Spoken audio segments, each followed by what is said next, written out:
Certain foods are high in saturated fat. This is the average amount of saturated fat a person consumes in a month. If you eat too much of this, then over time fatty deposits could build up in your arteries, and this increases your risk of heart disease.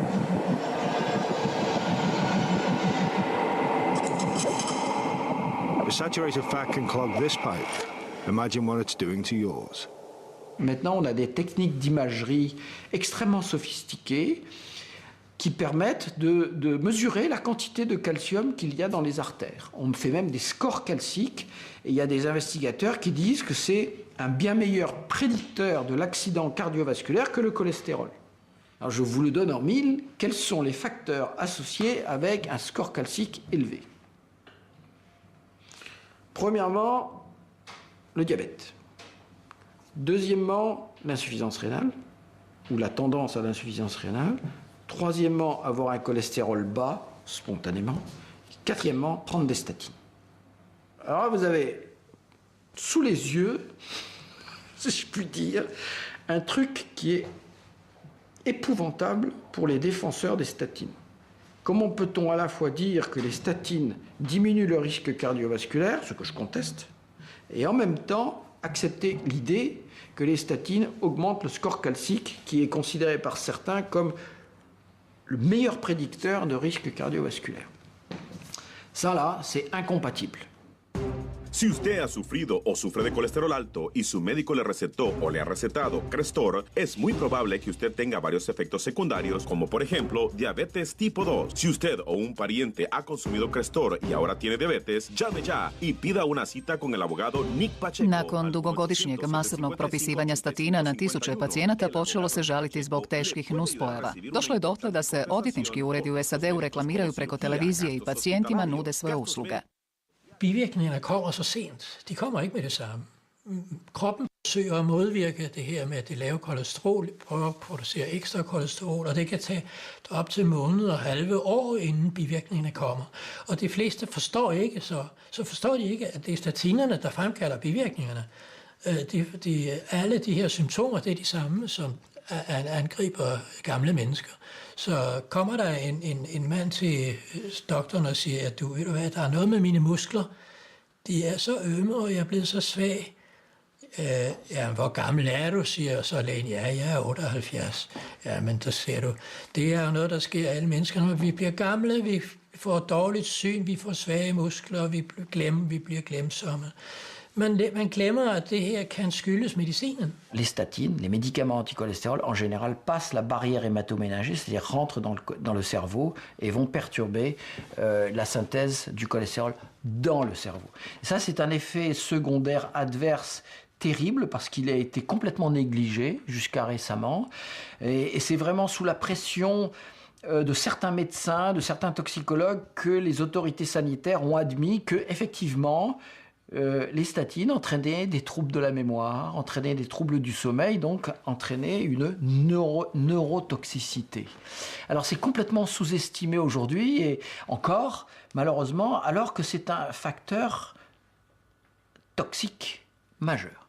We published a case series of 171 people with cognitive adverse effects on statins, and some of these are quite compelling and troubling cases. There was one individual who was a retired professor in multiple different departments with a reported IQ of over 180, who had actually been identified by 2 academic institutions as having the rapidly progressive form of Alzheimer's disease.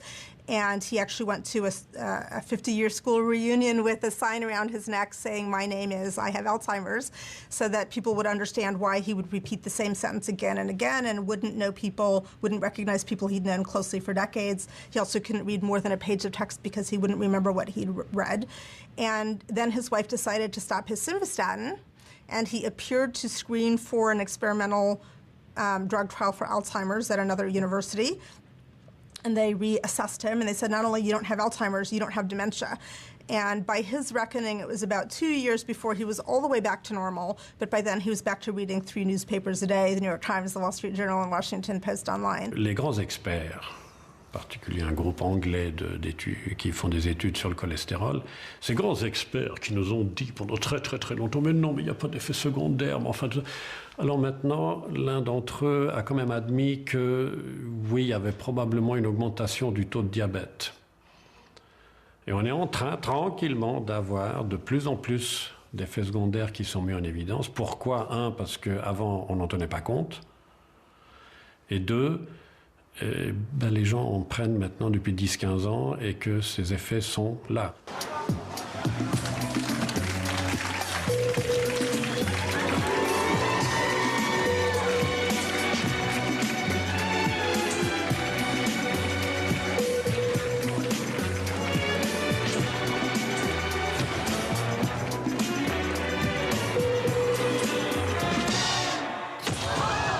Sur ce graphique, qui est extrait d'un article publié en 2004 dans le British Medical Journal, donc un journal tout à fait sérieux. On a les années ici, et puis on a l'incidence, ou disons le nombre d'hospitalisations pour infarctus au Royaume-Uni, en rouge. On voit que la courbe est plate concernant les infarctus. Par contre, il y a une explosion littéralement de la prescription de statines. Évidemment, si les statines étaient efficaces sur la prévention de l'infarctus, eh bien on aurait vu une diminution des infarctus, des hospitalisations pour infarctus. Autrement dit, la droite rouge aurait croisé la droite de prescription des statines. Vous voyez, c'est pas du tout ce que l'on voit. Good morning. You know, this is big news for people with high cholesterol who are on statins but have still not been able to lower their bad cholesterol enough. This new class of drugs, it works in an entirely different way. And the new studies show it can lower bad cholesterol in these people an additional 60%.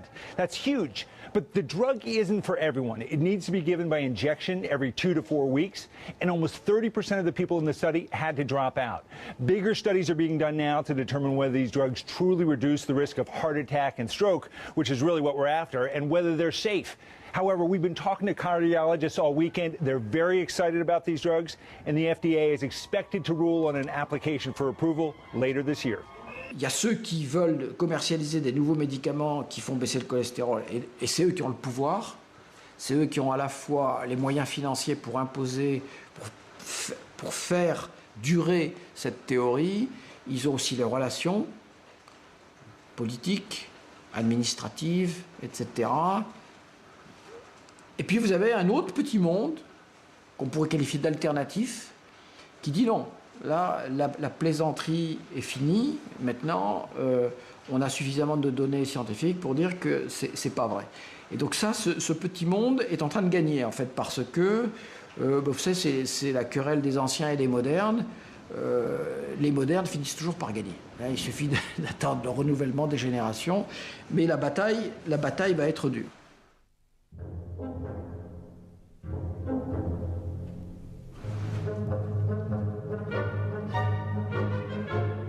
Do you know your number? What number? Your cholesterol number. I do. I had them tested for Nightline. They're on my website. No. Don't have a clue. I'm a member of a family with familial hypercholesterolemia, so it's between 7 and 8. Je crois que je m'en fous.